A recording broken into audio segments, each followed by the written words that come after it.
the infamous rover Reynardo plundered the floating isles. Then his mother called him to her deathbed. "Swear to me that you won't die on the gallows," she rasped. Reluctantly, he swore. And he whiled away his days at home with music, cards, and wine. But the Emperor had changed. He'd been good once, a shy, almost humble toad. He'd built universities. But then people started whispering about mass graves in the woods, midnight rituals, victims screaming. The Imperial Ravens would round up entire villages, and no one ever returned. The Ravens had come to Ubar scouting for ancient books said to be of great power. But the librarians had hidden the books, so they'd burnt the librarians. The citizens, outraged, had driven them off. The Ravens had come back with dropships. The kid had fled with one of those books. He was brave and dumb and wanted to join the rebellion. And Reynardo had promised his mother he'd protect him.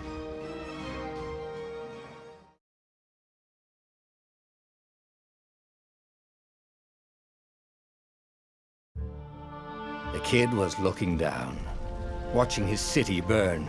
"Sorry, kid," Reynardo told the kid. "Look, if we give them the book, they'll leave you alone." "My mother died for this book!" "I promised her I'd protect you." "Oh, damn it." The kid had run off. With the book, of course. So Reynardo had to run after him.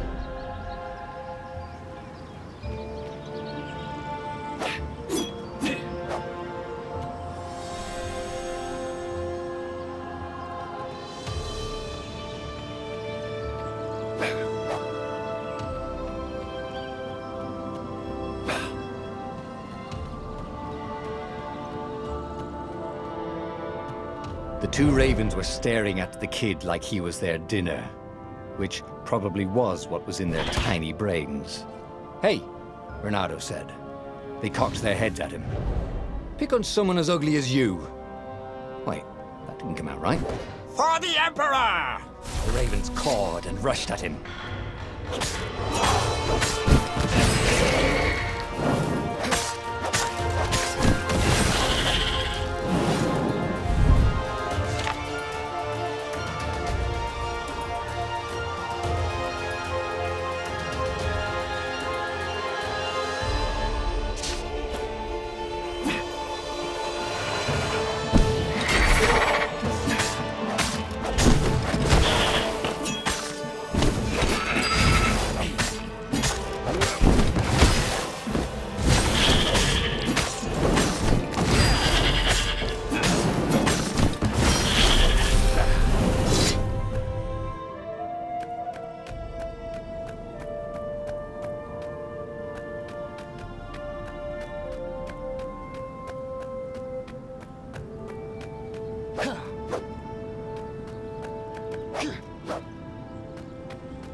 A dropship flew overhead.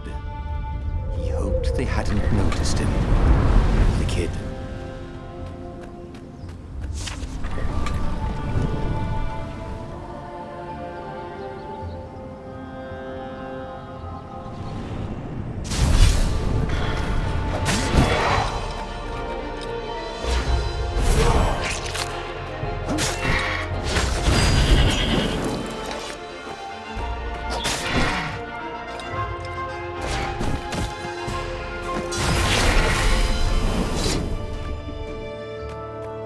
Oh, right. The Gate of Heroes. Someone's idea of a joke, making the Skyship docks a gated community. You needed a hero's sword to open it. And the kid was on the other side of the gate. Who let you through? Promise me you'll take the book to the rebels, or I'm gonna steal your ship. I'm not taking that damn book anywhere, and neither are you. Try and stop me, laughed the kid. I bet you don't even have a hero sword. And with that, the kid hopped away. Had to hand it to the kid. He was an idiot, but he had guts. Where was Reynardo going to get a hero sword?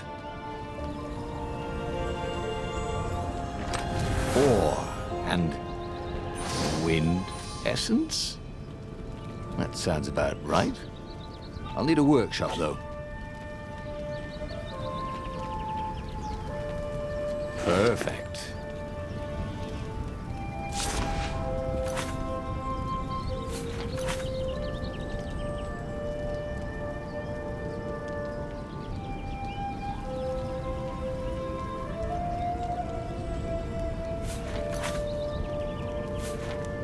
Hero Sword, QED.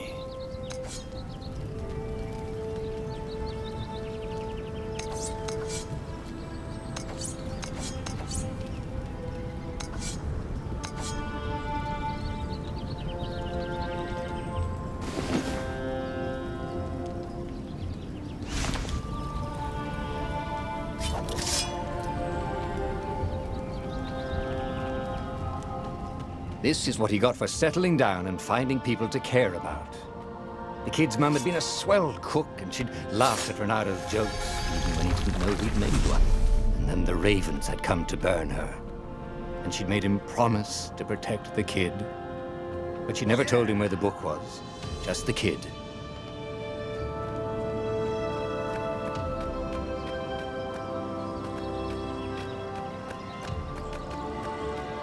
He came up to a ledge. It was too far to jump.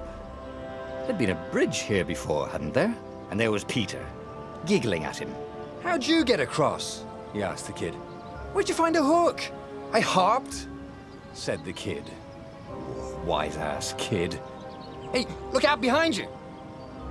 "Cute," said Renato. Oh, ravens.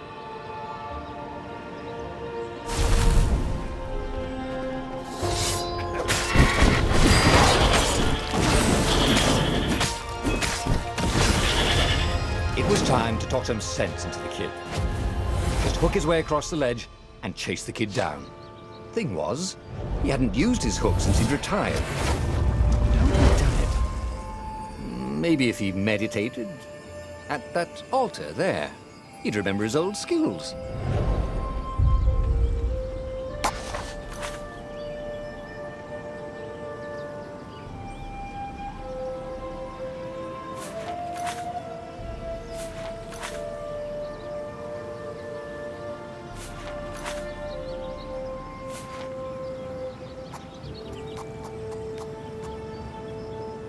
It was starting to come back to him. Something you never completely forgot, like how to freeze time when attacking. The more he fought, the more he'd probably remember.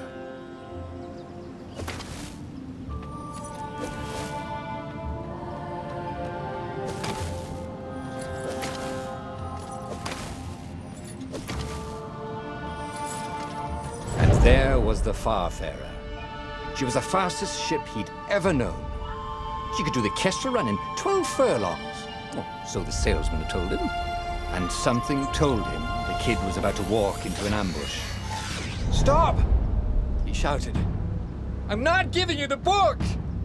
shouted the kid, and took off. "No! Peter!" But the kid ran for it, and a goggler nailed him with its ivy.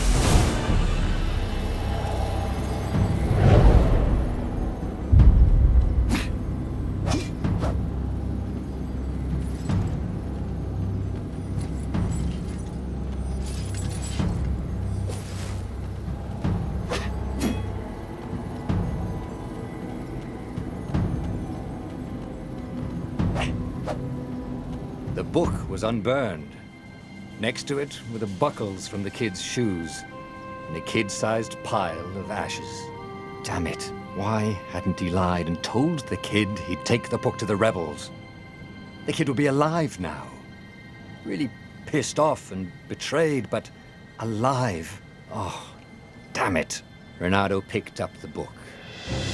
He couldn't let the Empire have it now. He was going to have to get it out of there. He'd be a wanted man. Probably have to join the rebellion just to have a place to dock. Well, he'd hated home life anyway.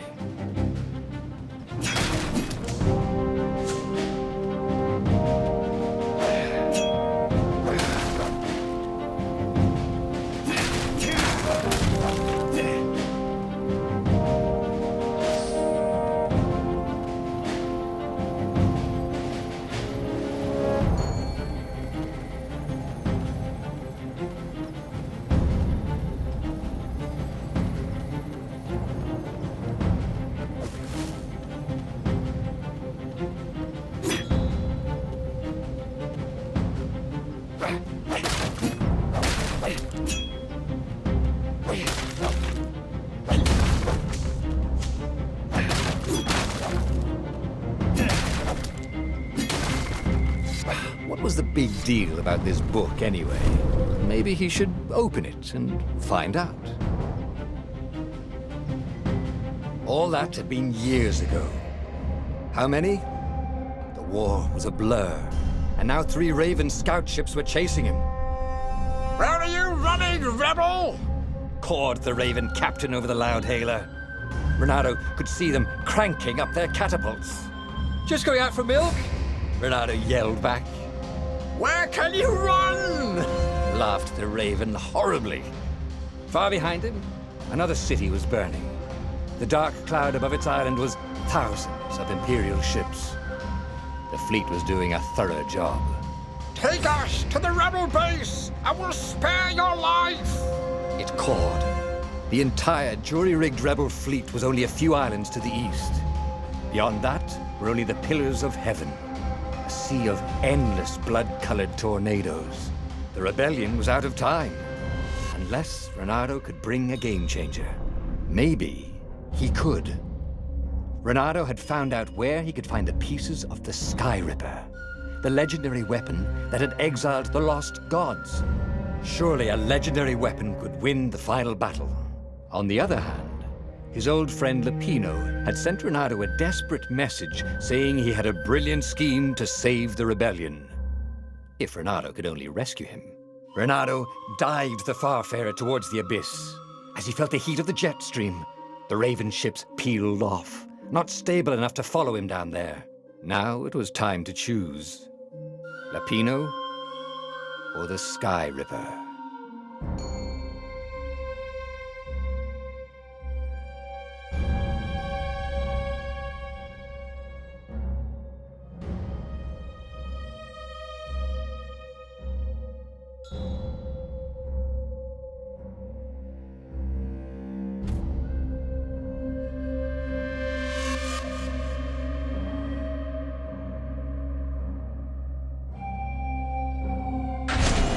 Every child knew about the Sky Ripper.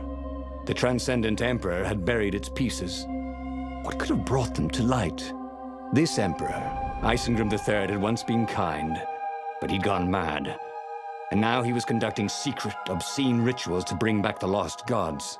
Had he, somehow, summoned the long-lost components of the legendary weapon out of the deep places of the earth? It was more than Renato could fathom. But if he could find a legendary weapon, he would use it.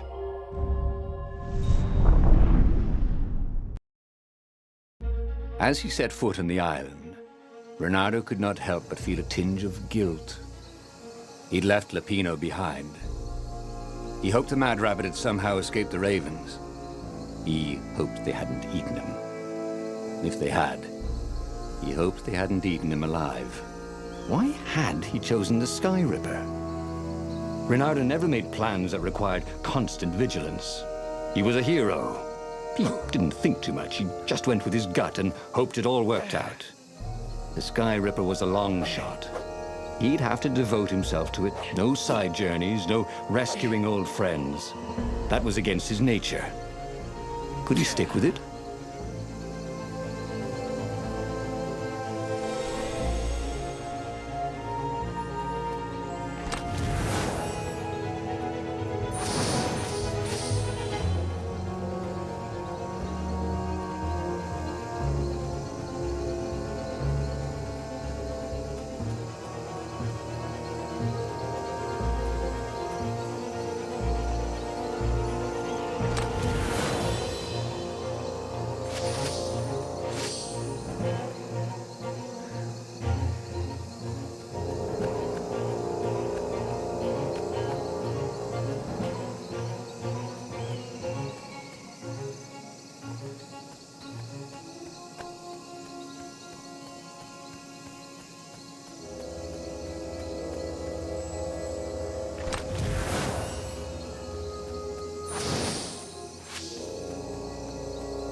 If I craft a sword now, it's going to be really short.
Who needed bridges anyway?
Didn't your mother tell you it's rude to stare?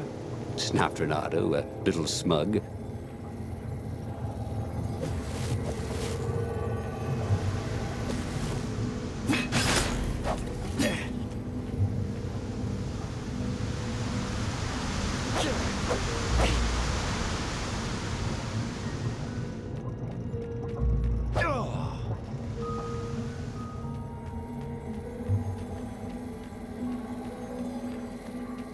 Huh? A lever? That was new. Most people still use doorknobs.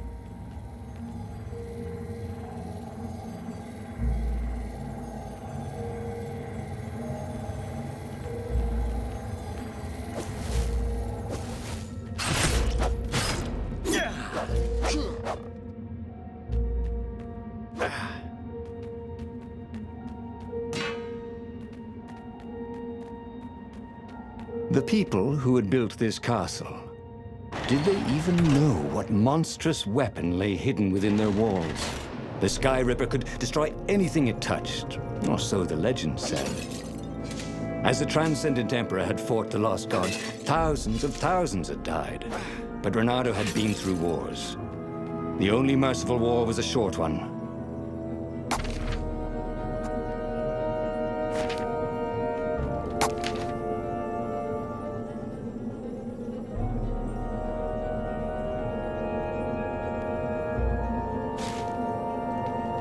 Renato's blood was up. He just needed to smash something.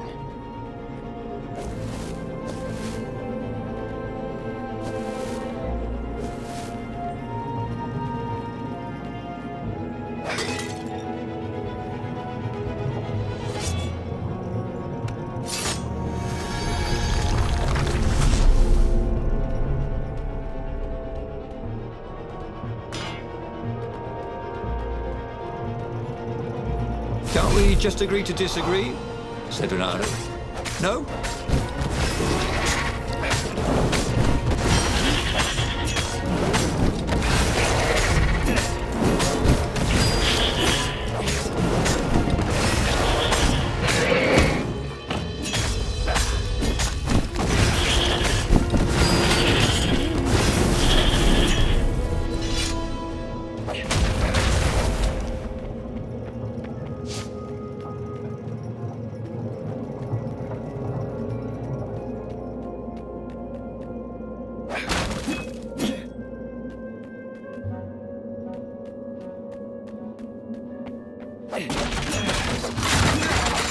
It was good to practice your moves, thought Renato. Keeps you limber.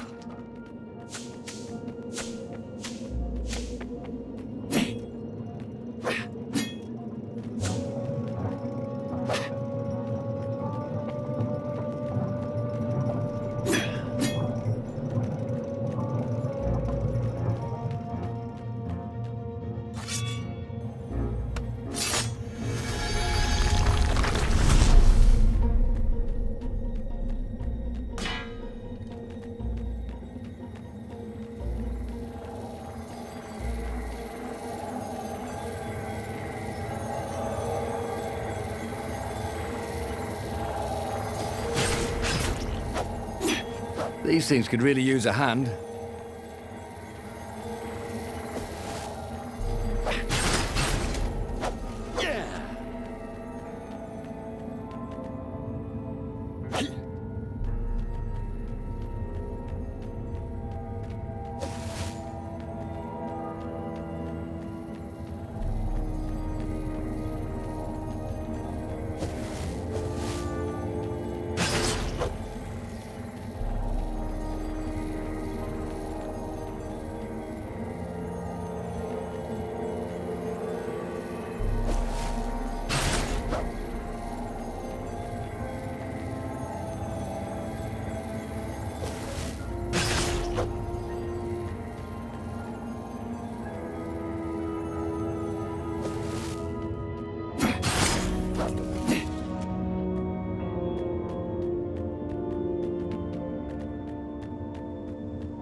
Puzzle.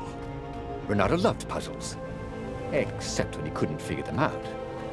On the other hand, if there was a puzzle, it was probably meant to keep people away from something good.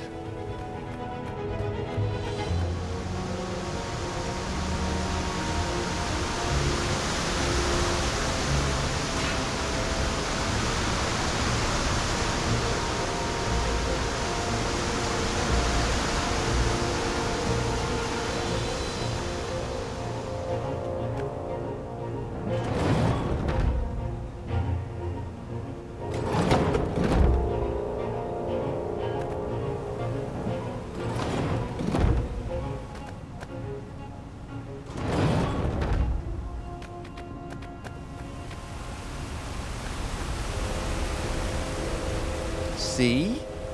That wasn't so hard.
Starting to come back to him. Something you never completely forgot, like how to freeze time when attacking.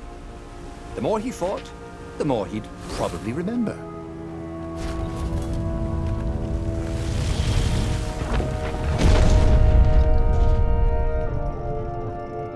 There it was. Skyripper's armature. The stuff that dreams are made of. Engineers' dreams, anyway. The device was intricate. No one alive had the skill to make a thing like it. How was it part of a weapon at all? He'd have to ask a scientist. But first, he'd get the second piece. Skyripper had a heart. A core that had come to rest on the next island. Well, there was another island he could reach. Zenobia had just invaded it with her father's Raven battalions. She must be encamped there still. But fighting Zenobia now, that made no sense at all. He'd already sacrificed one friend to get this armature, was it? He didn't need to hurry to face her. She would find him.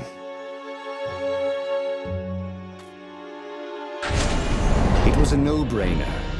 He'd sacrificed his old friend Lapino to get the armature. And the armature was useless by itself, only a series of coils and wheels. War demanded sacrifices, and he would make more before the end. He would have to choose the greatest good, no matter how much it cost him. Zenobia. Well, he would see her sooner or later, across a battlefield or a sword's point before all this was over. He was sure of that. The power was in the core. Obviously, he had to get the core. He looked up at the old trees around him. They were so big and so old. They'd been there before he was born, and they'd be there after he'd passed into legend. Was he confronting his own unimportance? What had got into him? He was no philosopher. Anyway, who cares? He was plenty important. He was a hero, and soon he'd prove it.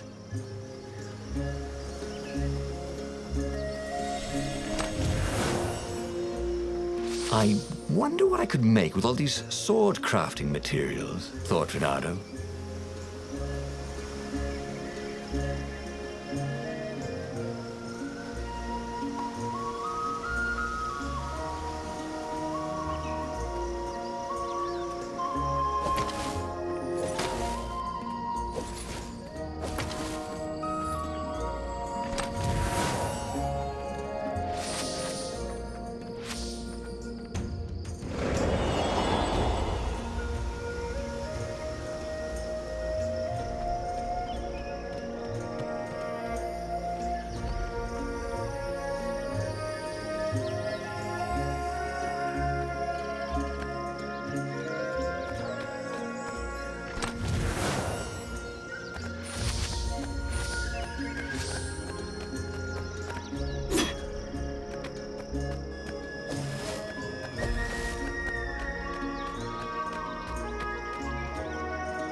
There was something sour in the air.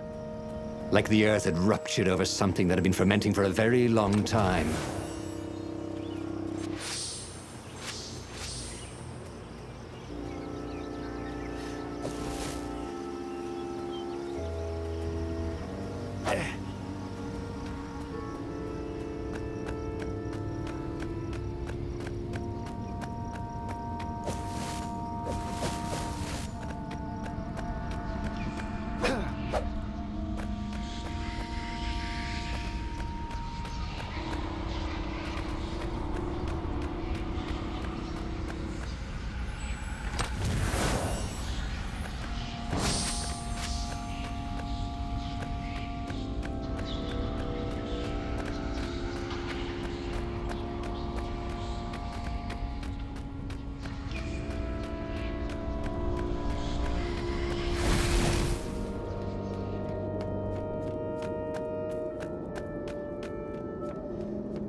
guys ever wonder why the Imperial Ravens are always hiring?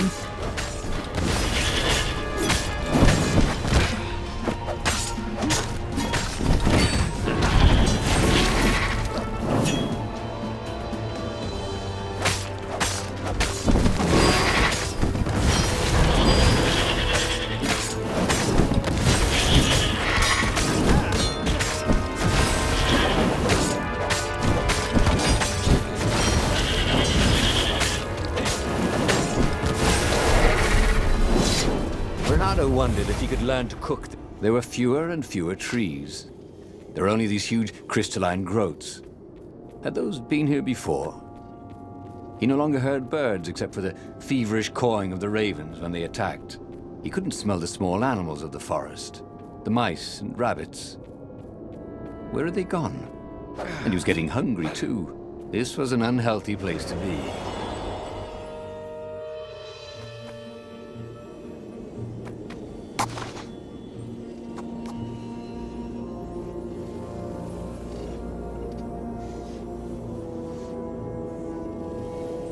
He missed his old skills. He welcomed them back like it was at a reunion.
Stop.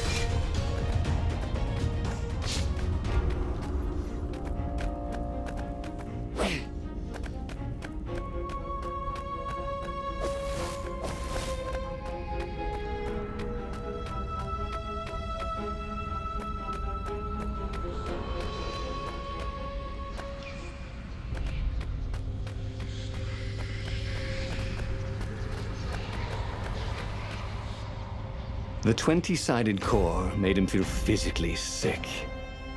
Once he had sneaked into a temple of the dark arts and he hadn't liked what he smelt and saw there. This felt like that. As quick as he could, he wrangled the icosahedron into the armature. The wheels began to spin, then glow. The sick feeling quickly spun away. Now he only felt sad. He had lost good friends for this war apparatus. He carried his prize back to the Farfarer. Now, he had to make his next move. There was a key Imperial outpost on the Nexus. If this really was some sort of super weapon, he could use it to wreak havoc on the enemy. And if it wasn't, well, better to know that before the final battle. But maybe he should show it to some scientists first. There was an observatory on the Nexus. Maybe he should go there before he fired it.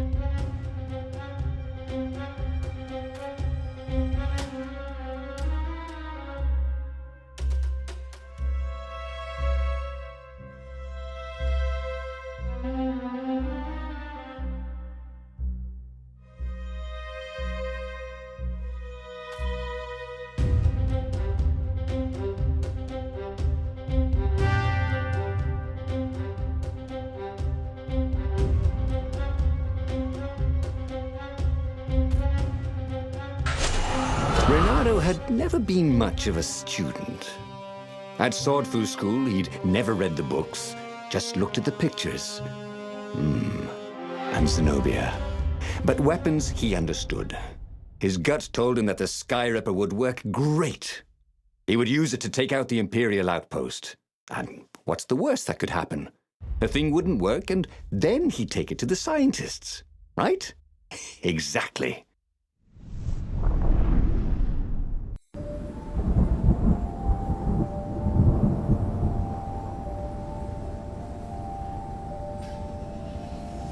As he set out down the path, Renato wondered why the parts of the Sky Ripper had only surfaced now, thousands of years after the Transcendent Emperor had discarded it. This Emperor, Isengrim III, had performed terrible, bloodthirsty rituals to invoke the lost gods. Perhaps that was bringing up lost artifacts. How perfect, then, that the Sky Ripper would reappear to be his destruction.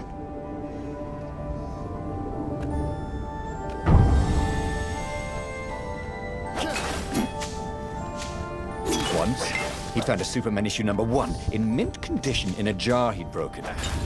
He planned to keep breaking things until he had the whole series.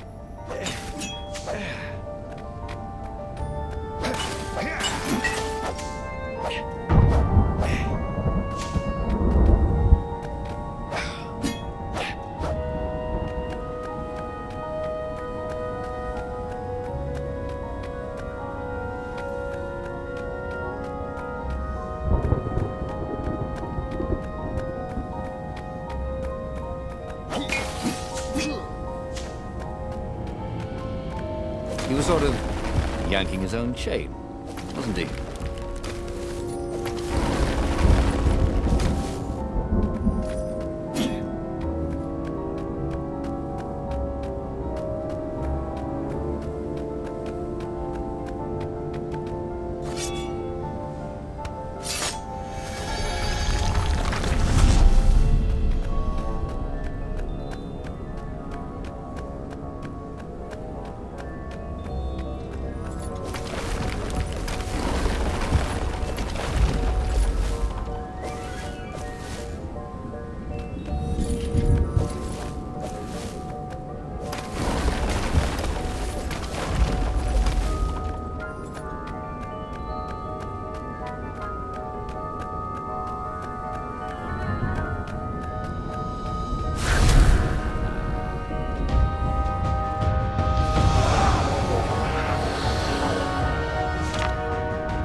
He was tired of slaughtering ravens. Maybe it was time to test out the new weapon. He turned a knob on the Sky Ripper. It made strange, mechanical noises. The wheels spun faster. It began to hum. The Sky Ripper was following his every step. At least it acknowledged him as the master. But there was no trigger. How was he supposed to fire it? Fire, he said. Nothing happened. Well, maybe it just needed to warm up. After all, it hadn't been fired in thousands of years. Renato wondered what would happen if he jumped. Would he be rescued by an emergency platform?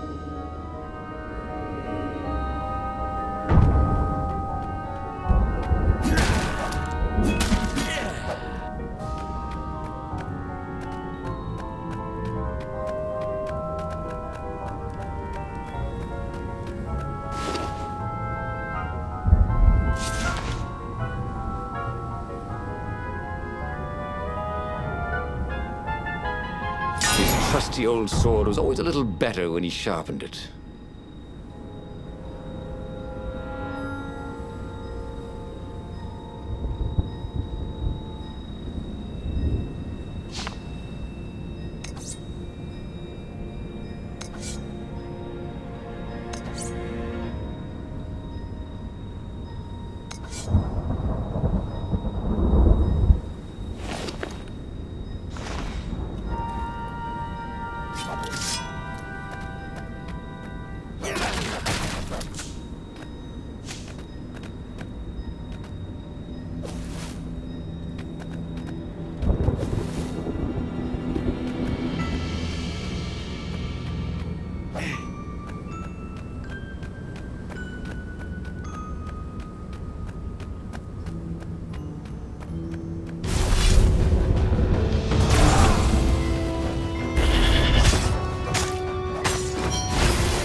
The Sky Ripper was making a whining noise now, and its wheels were spinning so fast he could no longer see them. Renato had a thought. "Please?" he asked. The Sky Ripper began to glow. Boom! The outpost burst into flame. Ravens flapped out screaming, wings on fire. The base was his. The far speaker toad came hopping out. Renato! It croaked, sounding like a toad version of Zenobia. Don't use the Sky Ripper! It will destroy the world! Yeah, sure it will, cracked Renato. Pull the other one. If you don't trust me, go see Calaveras. That sounded sensible. Why did she always have to sound sensible all the time? Oh, it was infuriating. Of course she would say that. He was supposed to hurry and bring the Sky Ripper to the council so the rebels could actually win the war. But what if she was right? Damn it.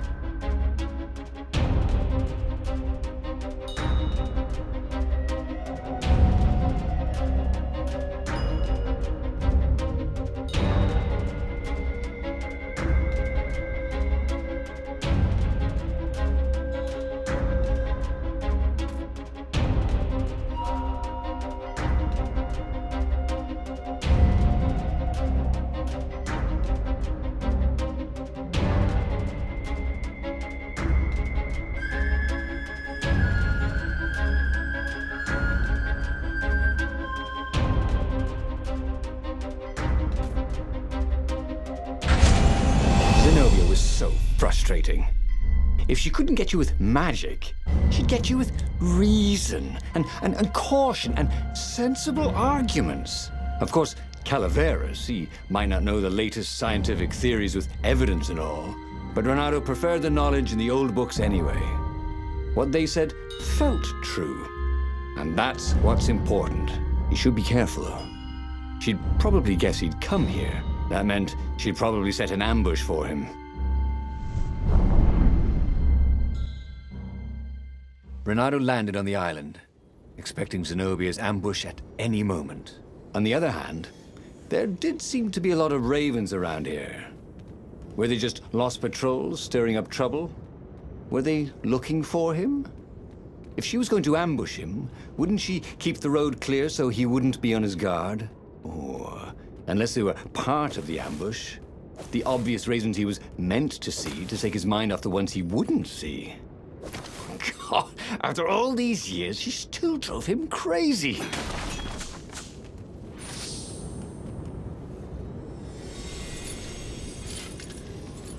Renato wondered if his future self had commissioned these poles.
Hero wall, hero sword, ice wall, ice cube.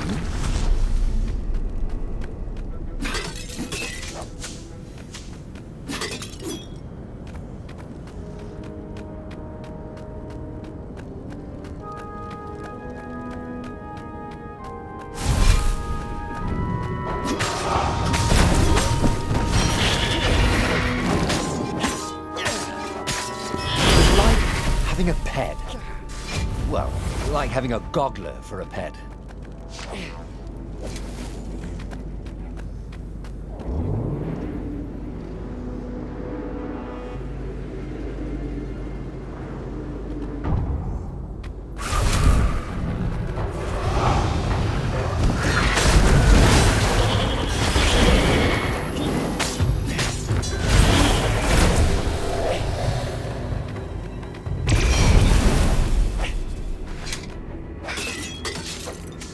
Zenobia's ambush never materialized. Could she be sincere? Calaveras was a great scholar. Renato doubted even Zenobia could convince him to say something he didn't believe. And if he was working for the Empire, he'd never have told Renato about the Sky Ripper in the first place. Well, he would listen to the wise old toad. But that didn't mean he had to agree.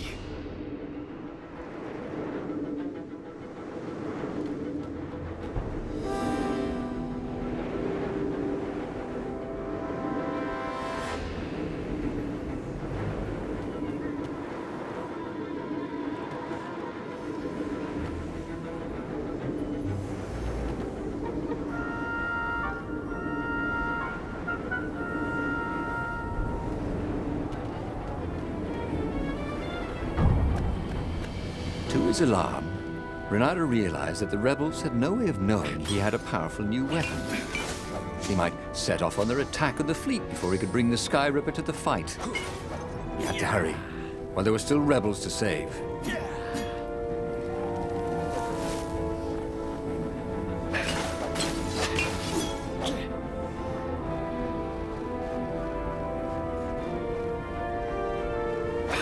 He was practically sure he'd find something useful in one of these things.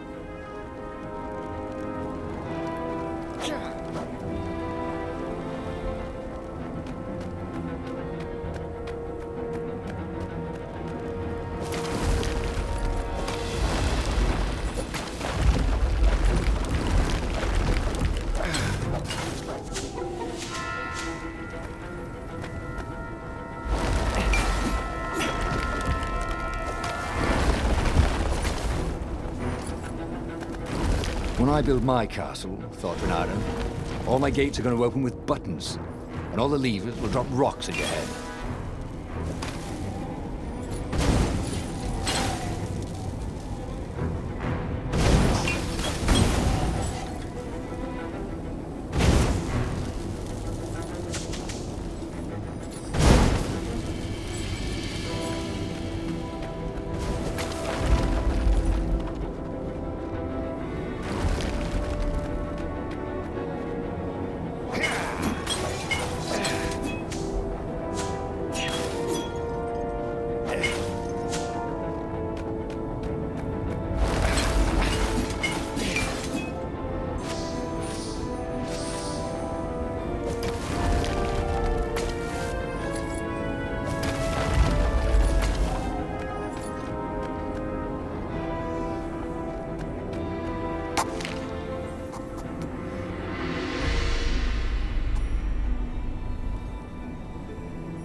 Calaveras examined the Sky Ripper eagerly.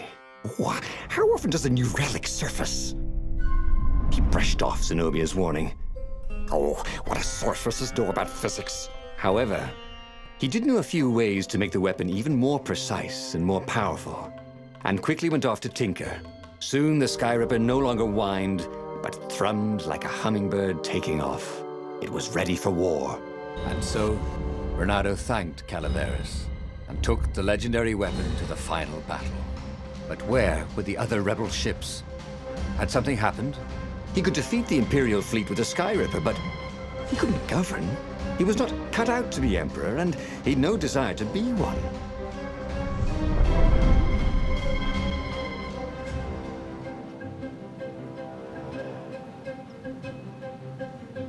There were a few rebel ships here and there, but there was no organization to the battle. Where was the Council flagship? Something had gone terribly wrong. But he had the Sky Ripper, and the Ravens had nowhere they could hide. This burning sword from the south was terrific for barbecuing sausages and ravens.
Sharp? Check. Pointy? Check. Flexible? Check. What else do you need in a sword?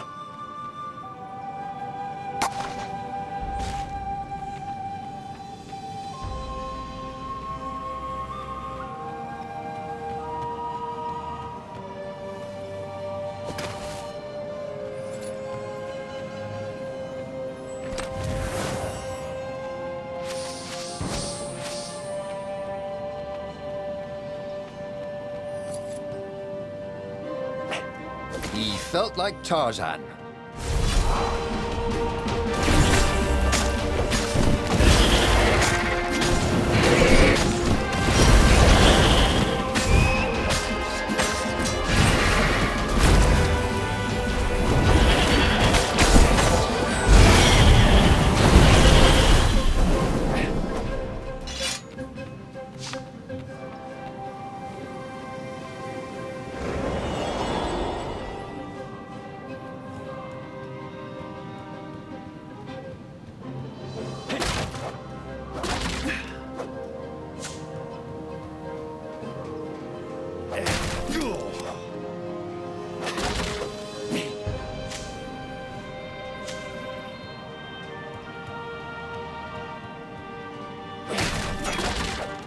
There had to be something useful in these things, didn't there?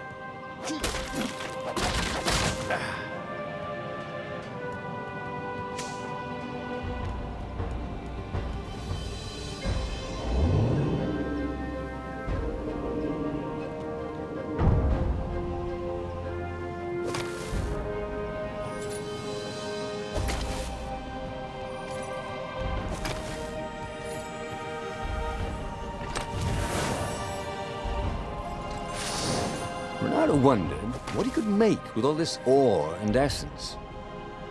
Oh, right. Probably a sword.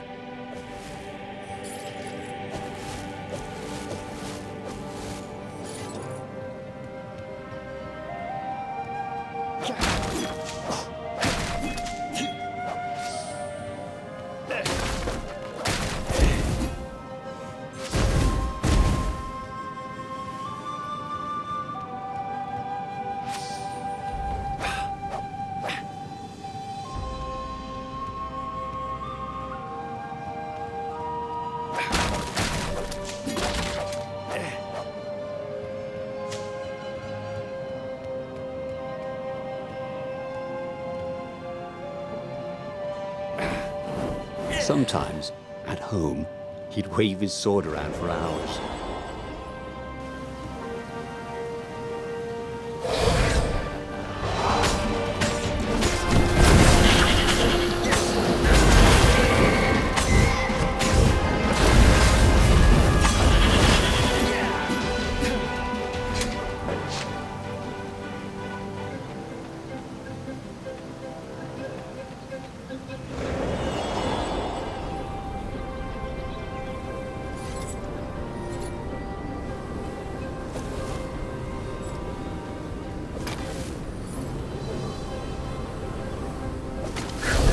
You shall not pass!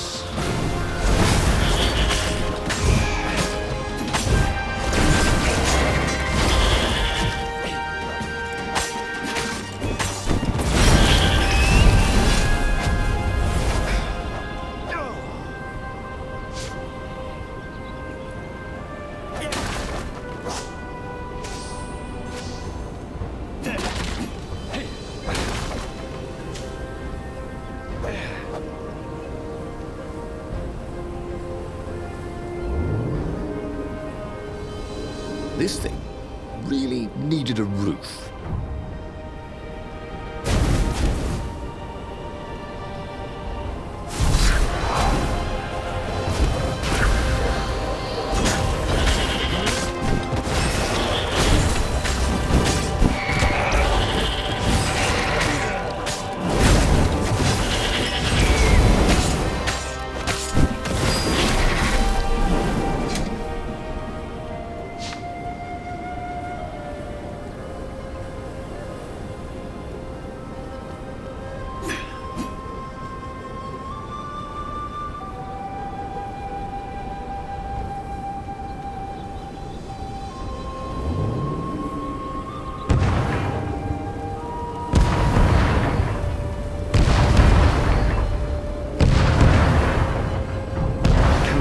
Was on the deck, bleeding.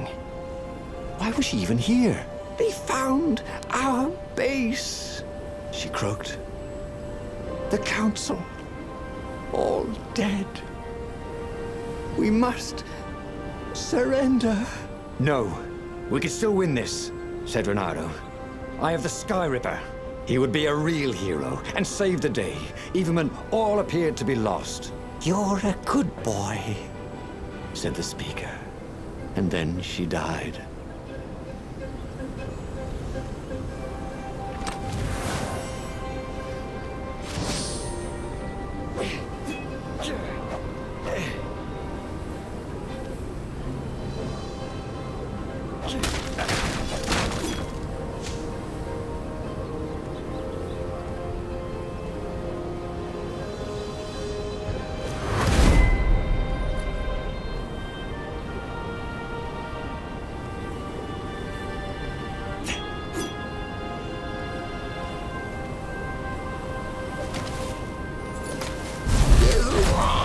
Interrupted story time!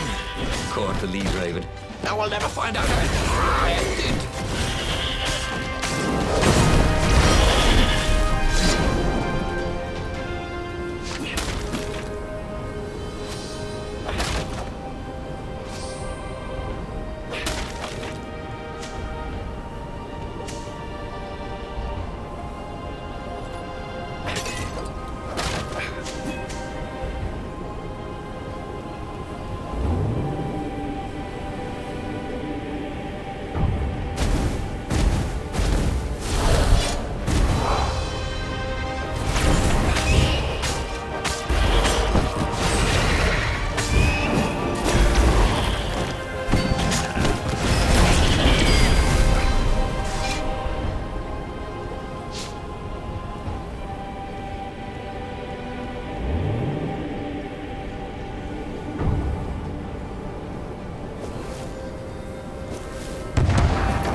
With a tremendous whoosh, the Emperor's flagship went up in flames. And for good measure, he played the beam around it, setting all the other nearby Imperial ships on fire too. And he watched them burn. The few remaining rebels gave a cheer. And then they stopped cheering. There was a hole in the air. A blackness, like a tear in a parchment. Wind was blowing into it, widening it. It grew larger.